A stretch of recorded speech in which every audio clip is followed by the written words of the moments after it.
Oscar, so good to see you again. Congratulations on your performance. A beautiful performance in this fabulous final film.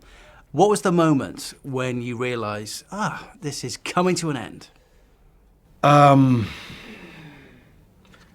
of nowish. I mean, really, this is like the last little bit of press that we're doing, and then and then it's done. So, because it's one thing to finish on set, and you're saying goodbye, and you're sad, but you know that there's going to be reshoots. Yeah. You know that there's going to be a massive 3-week world press tour. So, so really now is when it's starting to sink in that this is the last time. Yeah, you've got to be proud of Poe and what he's brought to this story in canon. Yeah, he was always a kind of a wild card character. It was always uncertain how he would function in the stories, in the ongoing films.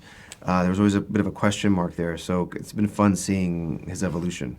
You can't say too much, of course. What can you hint at, Oscar, as to where the direction of travel with Poe? What can you tell us about what we can expect?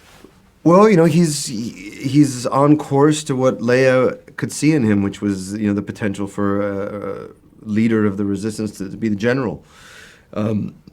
But really, even that, it's not as important, because the point is we have to win the war, and if we win the war, you don't even need to be a general anymore, because there's no need for one. Yeah. So it's about can he do what it takes? Will he do what it takes? Yes, yes. And the other thing that's happening is that he's also starting to have doubts about if there's even a galaxy worth saving, if people care anymore. Yeah. There's a great scene in this movie, it's been in the trailer, where Anthony Daniels, C-3PO, talks about saying goodbye to his friends. Have you had that moment where you've acknowledged that you're saying goodbye to some of your British friends, the cast, the crew, that you spent 4 or 5 years with Daisy and with John? 6 years, yeah, really. More, It's been wild. Yeah, that's what I'll miss the most. Yeah. My friendship, the working relationship with John, and being able to go to work with my good friend every day and laugh and just have the best time.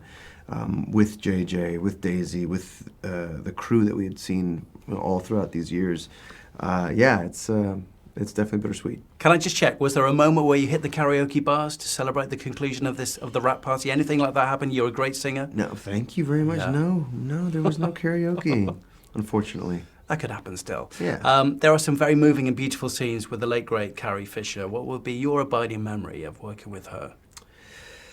Well, the way that she would move in the world was just such an inspiration. She was completely unapologetic. She was so upfront with her flaws. I remember the very first time I met her ever. We had like a little cast dinner right before, and literally within seconds of meeting her, she was telling me about her ex-husbands and drug addiction and all this different stuff. And she stopped in the middle of it and said, "I'm sorry, I can't do small talk," and just kept going. And that's just. She just hated pretense and artificiality, and something that I loved so much about her. It's out there in the world. What do you hope fans get from this one, the final Star Wars film, now that you're seeing the reaction the public is seeing it? Yeah, I just hope they have a great time at the movies. Yeah. Of course, there's all the history, there's all this, there's all the storylines, but ultimately, just like going in, escaping, and having a great time watching these epic visual. Incredible creations that all these artists have put together. Yeah.